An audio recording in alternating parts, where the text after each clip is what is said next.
Boa noite a todos os membros da banca. Primeiramente, muito obrigado por terem aceito o convite, por estarem aqui nesse exame de qualificação. Sei das grandes demandas de trabalho, né, nessa época do ano para os professores, também sou professor.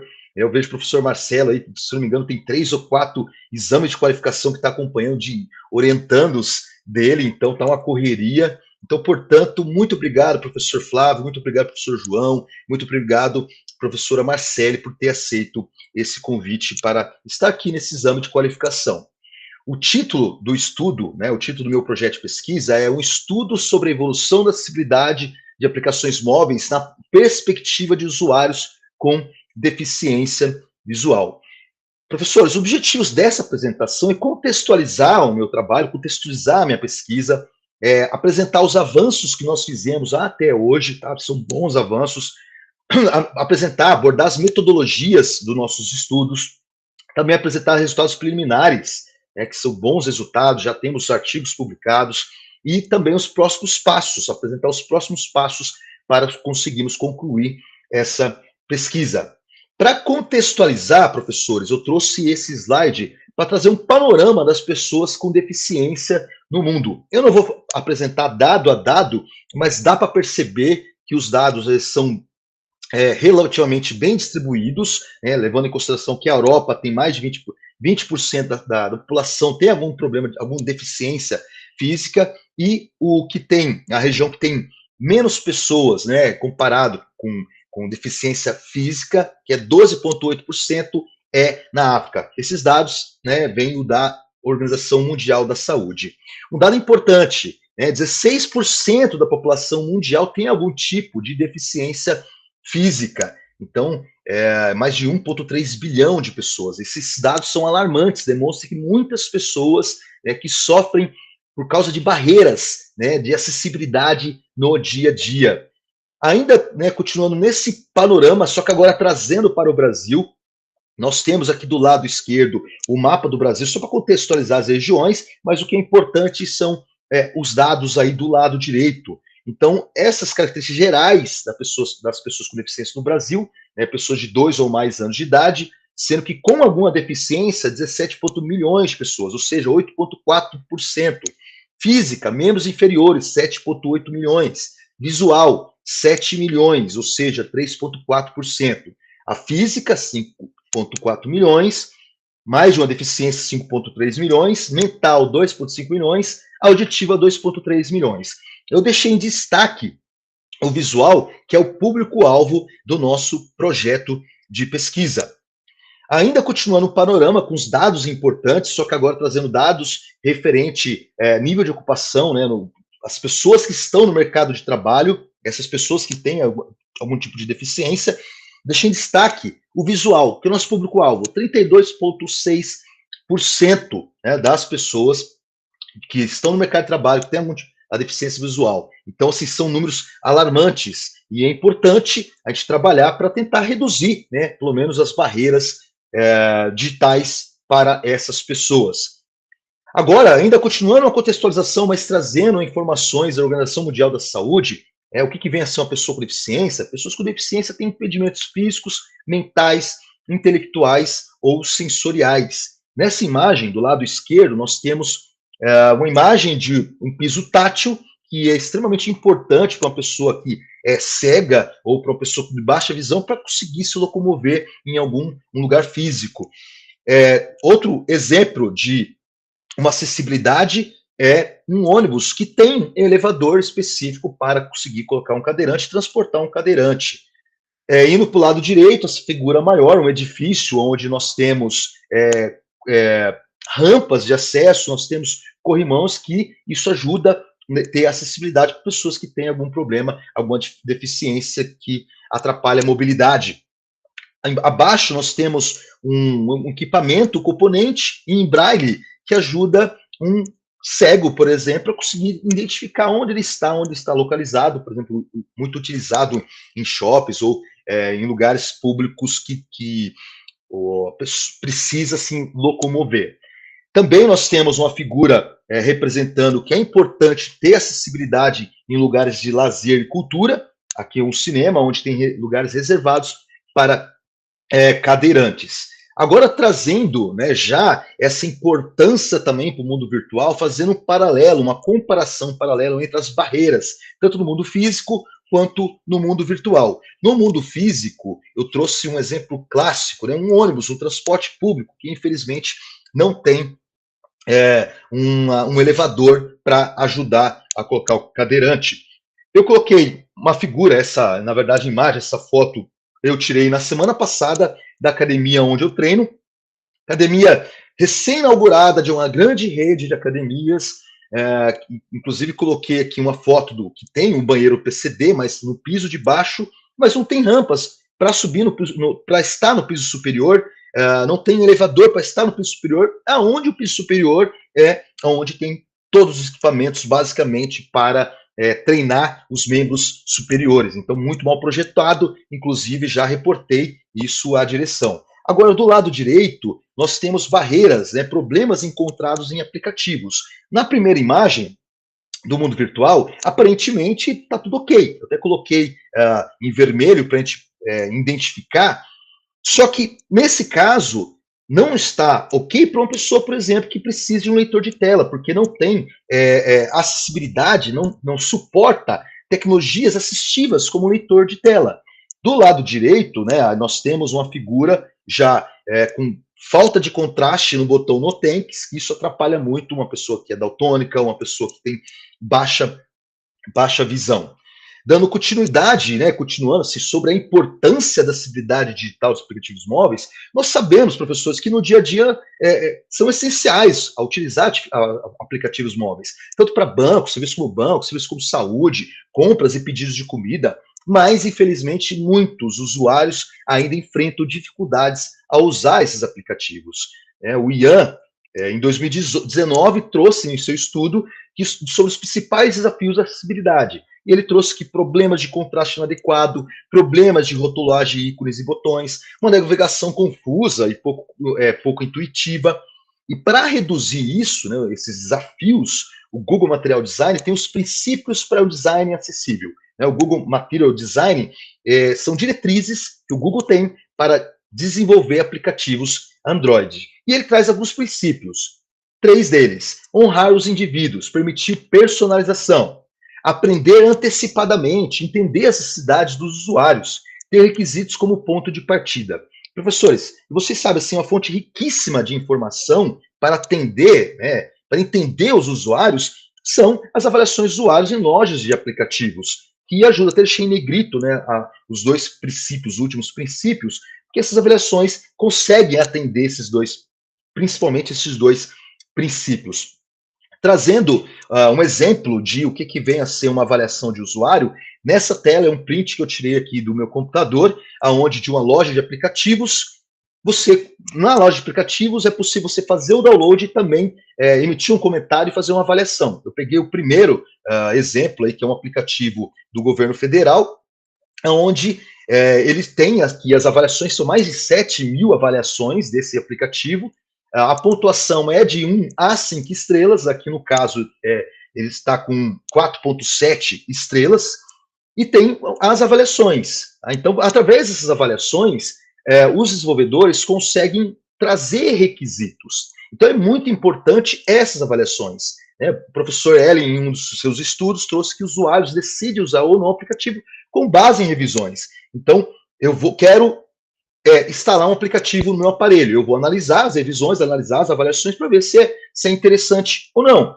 E as avaliações por pessoas com deficiência, elas podem ser feitas tanto por elas mesmas, tanto para eles pedir para alguém de confiança fazer aquela avaliação.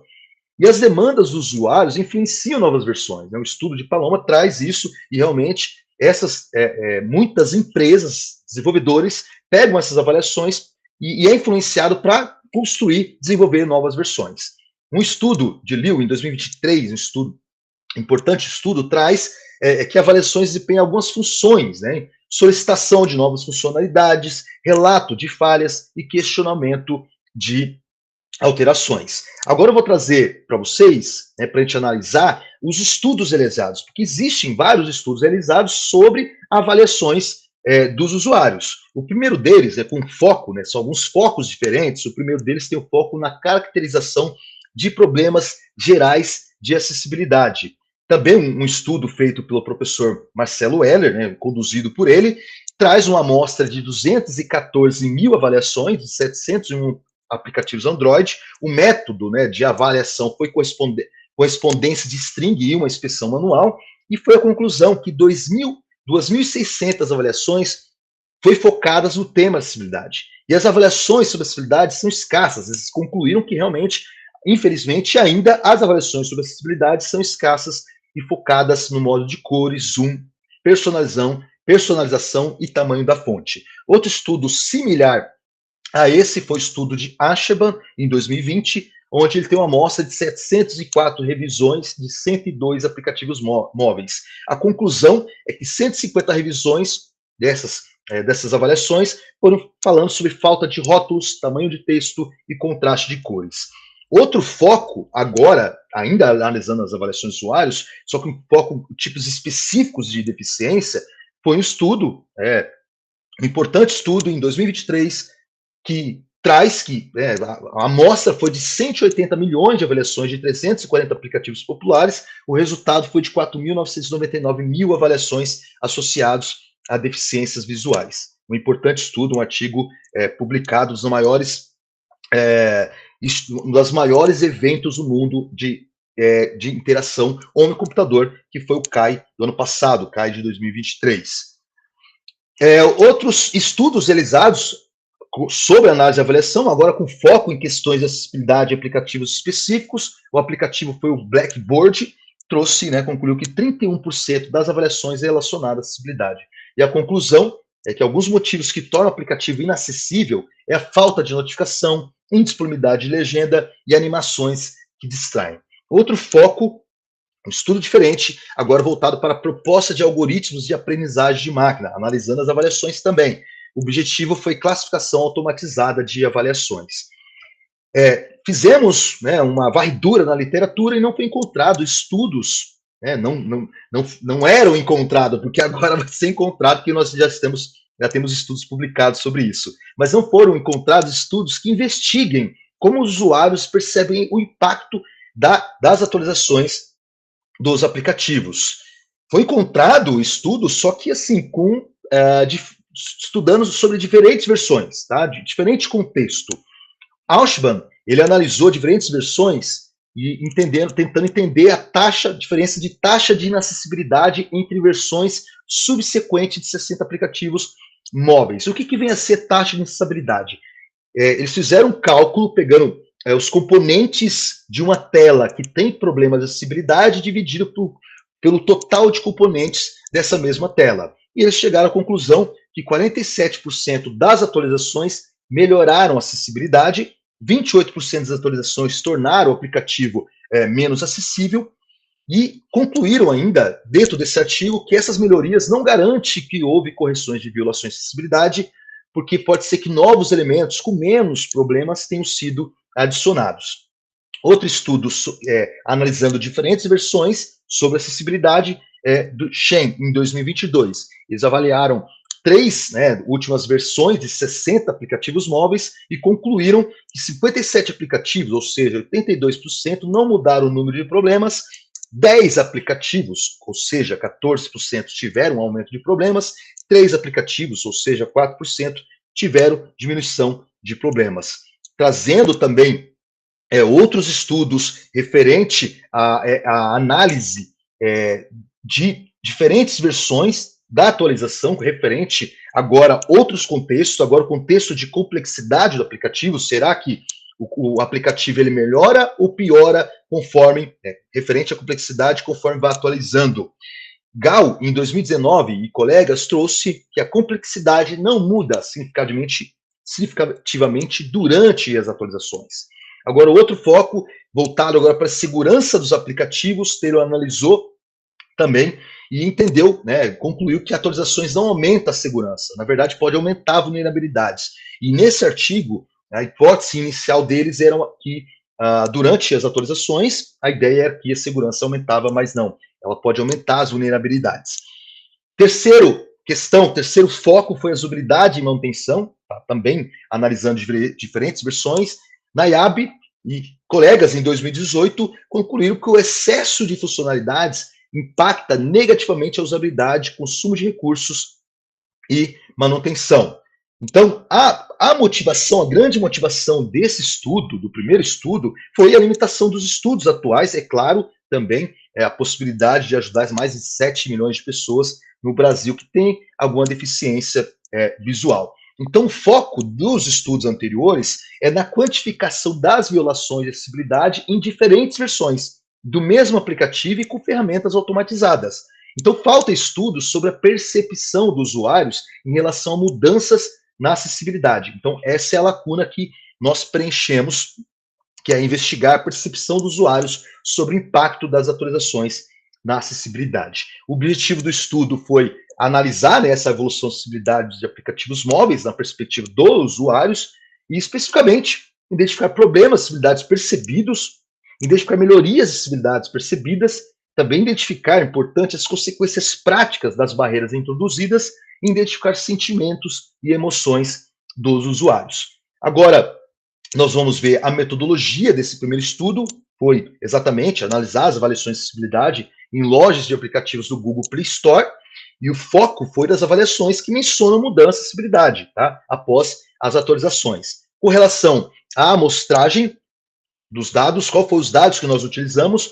Nós utilizamos os dados, na verdade, a amostragem, o resultado desse estudo, importante estudo, que nós publicamos, inclusive eu fiz parte desse estudo, principalmente analisando, ajudando na análise das avaliações, e nós publicamos no CAI, no ano passado, que é o maior evento, maior instituição, maior sobre inteligência, sobre interação homem-computador do mundo. Inclusive, nós tivemos a satisfação e a felicidade de ter uma menção honrosa nessa publicação. Então, pegamos os dados de 4.999 avaliações de acessibilidade associadas à deficiência visual. Essa foi a nossa amostragem. Para análise desses dados, com relação à questão de pesquisa 1 e questão de pesquisa 2, lembrando, nós temos 6 questões de pesquisa, essas 2 primeiras questões de pesquisa nós utilizamos uma análise manual. E a questão de pesquisa 3 e a questão de pesquisa 6, nós utilizamos a tecnologia do ChatGPT, tá? Foi uma análise qualitativa. E por que nós escolhemos essa tecnologia? Nós escolhemos por causa de um estudo recente, tá? De Bayan e Vasek, em 2023, que utilizou o ChatGPT-3 para analisar transcrições de entrevistas em artigos publicados.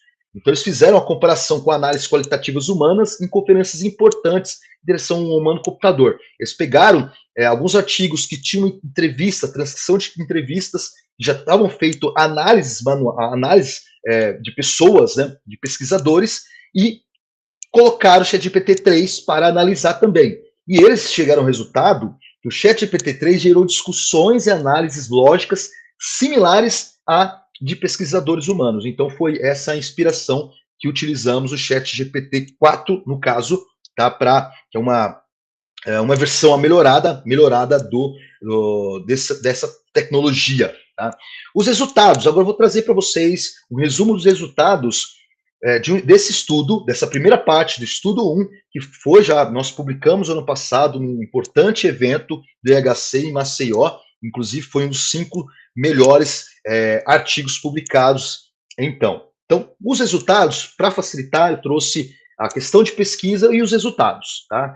Questão de pesquisa 1. Quantas revisões de acessibilidade estão associadas a atualizações de aplicativos? Fizemos uma revisão manual e descobrimos que 694 revisões estavam relatando mudanças na acessibilidade após a atualização de 107 aplicativos distintos. A distribuição dessas revisões, olha só que dado alarmante, 93% dessas revisões, dessas avaliações são negativas, então o aplicativo ficou menos acessível.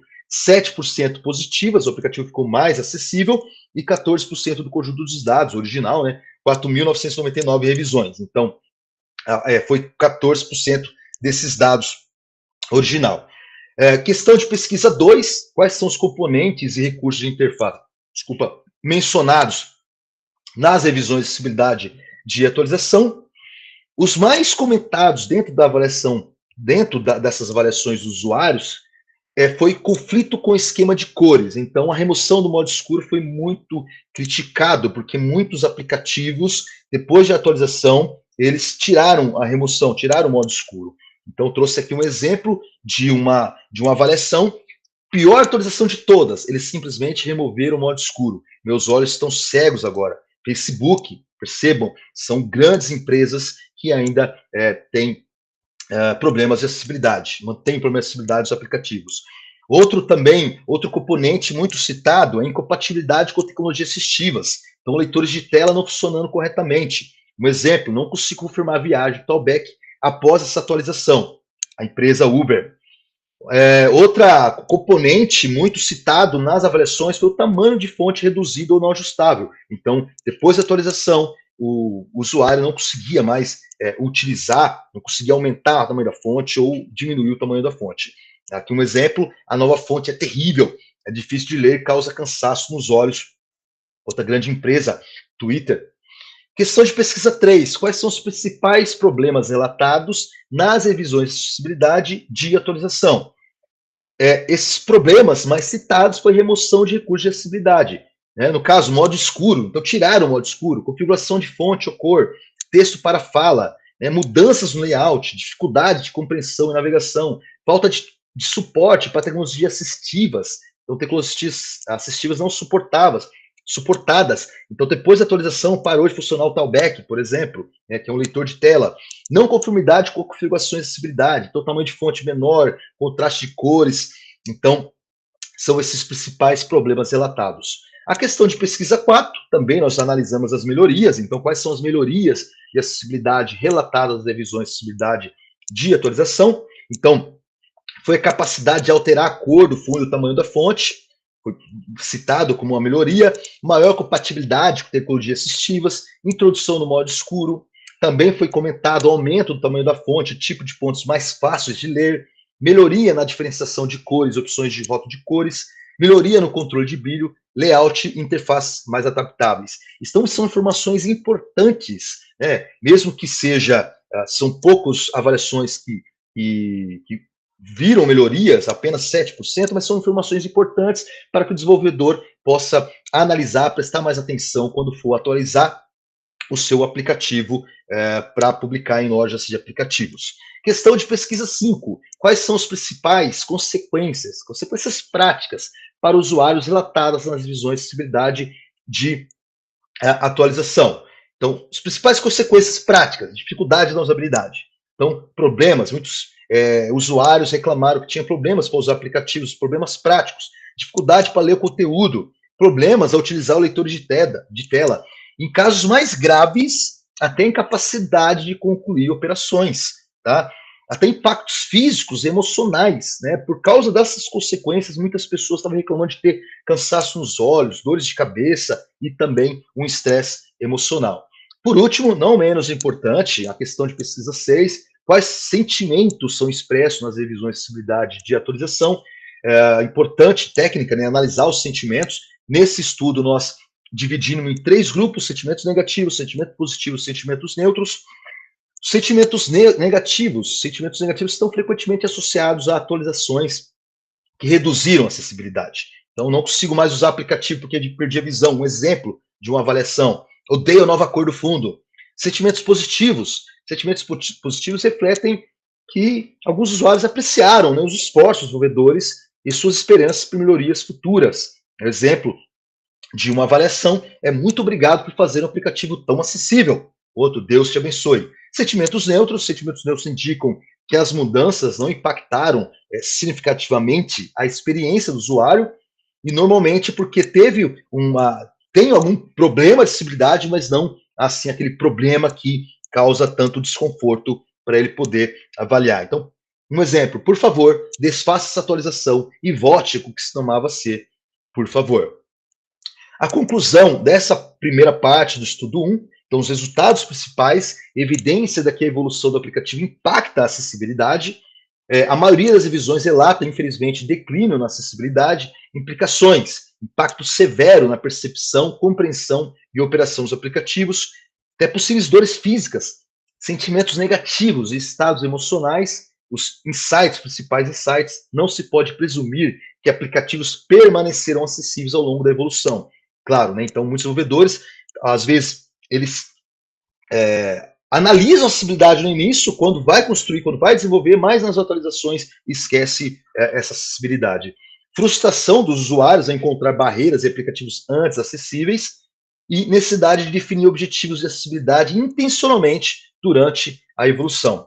Trabalhos futuros que podem vir através desse estudo, eles podem acontecer de uma análise de conteúdo manual das revisões de acessibilidade e comparar essa análise manual com as análises obtidas usando o ChatGPT-4. E também pode-se fazer análises separadas para o componente, recurso e interface. Eu trouxe essa matéria aqui, esse print de uma matéria que ocorreu no Jornal da USP no ano passado, tá, para contextualizar para o meu segundo estudo, para o estudo 2, tá?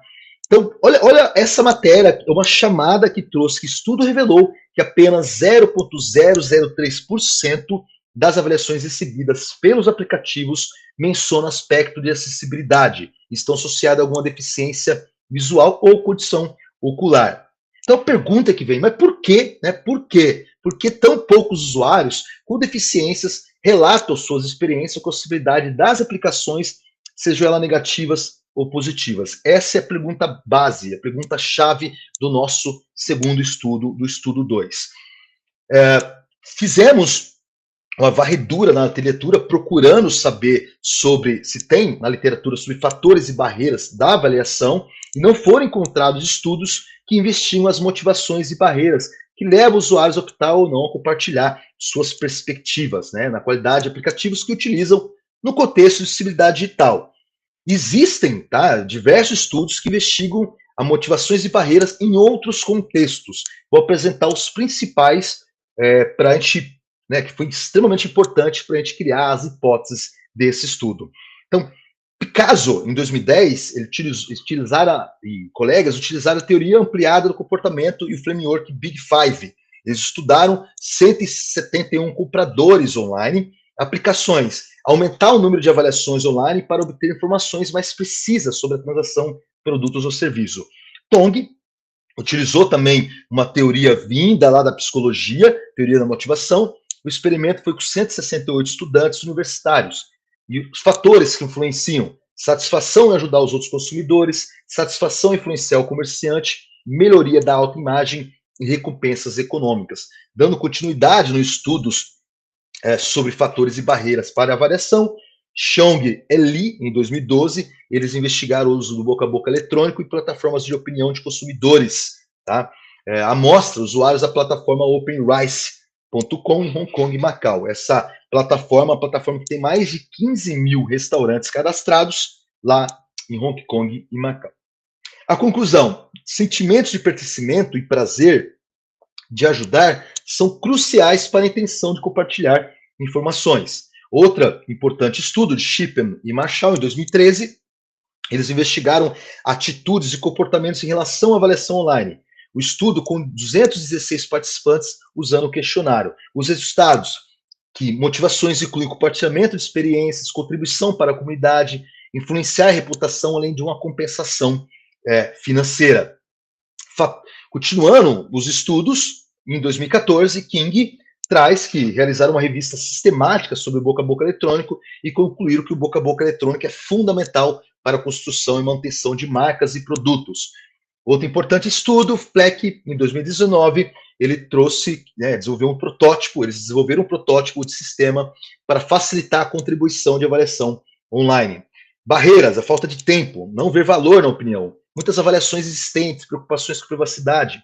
Motivações: motivações para avaliar, ajudar os outros consumidores, retribuição, recompensas, experiências extremas, perspectiva única. E a conclusão: o sistema proposto reduziu o tempo das revisões e aumentou a percepção de utilidade, incentivando mais pessoas a deixar avaliações. Outro estudo de Xiang, em 2018, ele propôs um modelo para explicar os fatores que influenciam a intenção dos consumidores de contribuir continuamente no boca a boca eletrônico em plataformas de opinião online.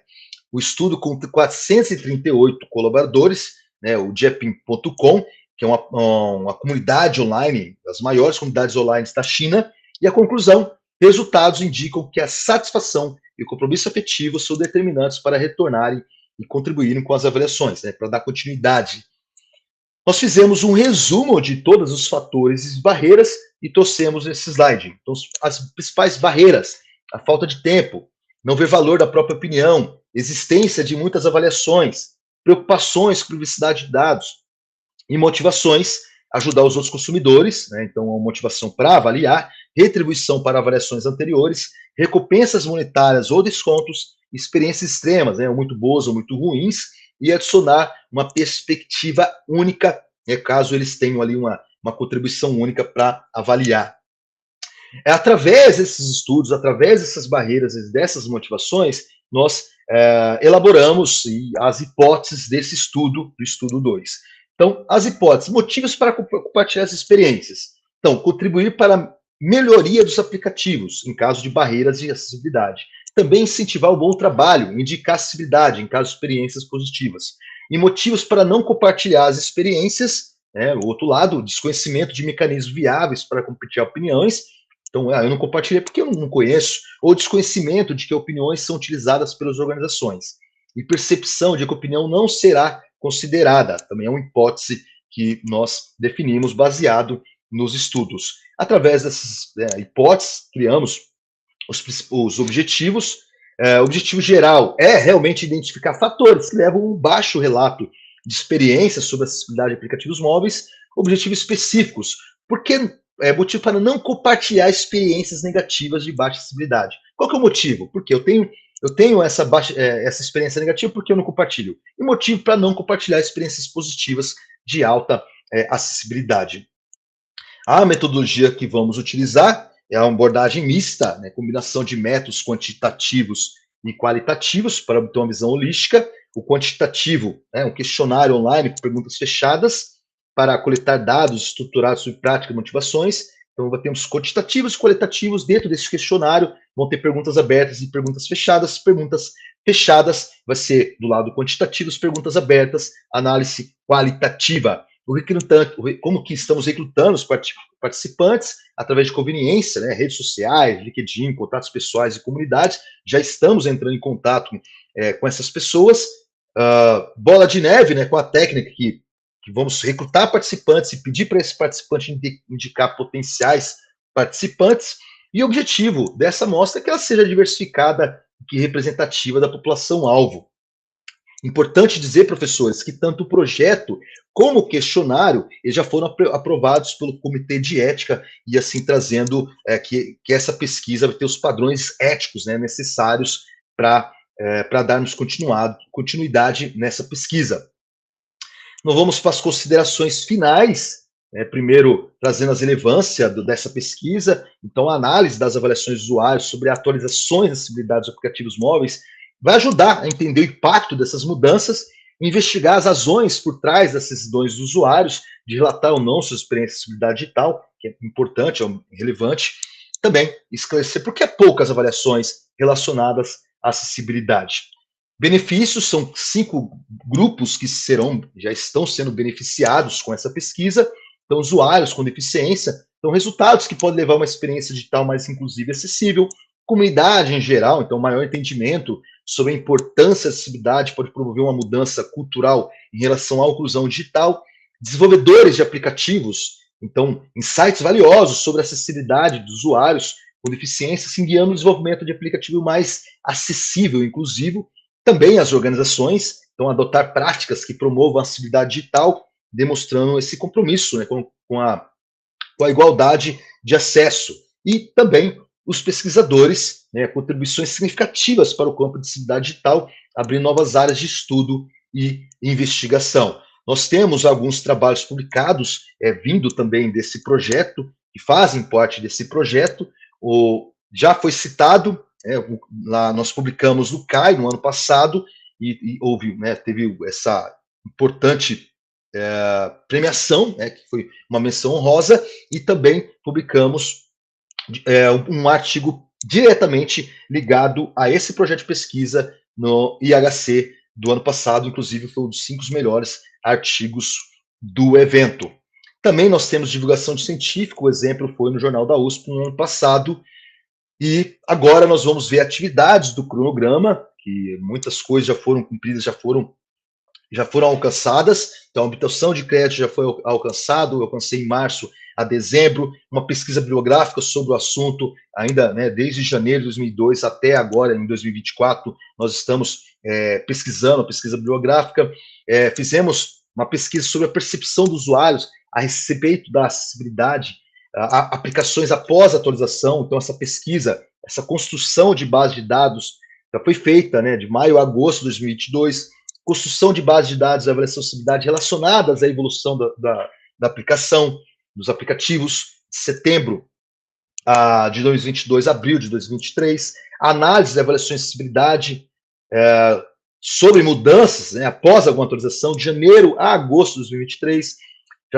já fizemos a redação do artigo científico, que foi publicado em maio a dezembro de 2023, redação de documento para exame de qualificação, janeiro a abril agora de 2024, exame de qualificação que está ocorrendo agora. Vamos continuar de pesquisa sobre os fatores que motivam, ou desmotivam os usuários a contribuir com a avaliação. Nós dividimos a definição do escopo do objetivo de pesquisa foi em setembro a dezembro, a elaboração do instrumento de coleta de dados, janeiro a abril de 2024, nós estamos já recrutando os participantes, a análise dos resultados e respostas dos questionários vamos fazer a partir, aí, provavelmente, de maio, depois que a gente recolher todas essas informações, escrita de artigo científico, maio a dezembro de 2024, e redação da tese de doutorado em setembro a dezembro, a partir de agora, dezembro, ou no mais tardar no início do próximo ano, vamos fazer a defesa. Agora, o cronograma, que é uma imagem para dar uma visualizada no total dessas atividades. Professores, mais uma vez, muito obrigado pela presença de vocês, muito obrigado por ter aceito esse convite. Estou aberto para questões. Obrigado.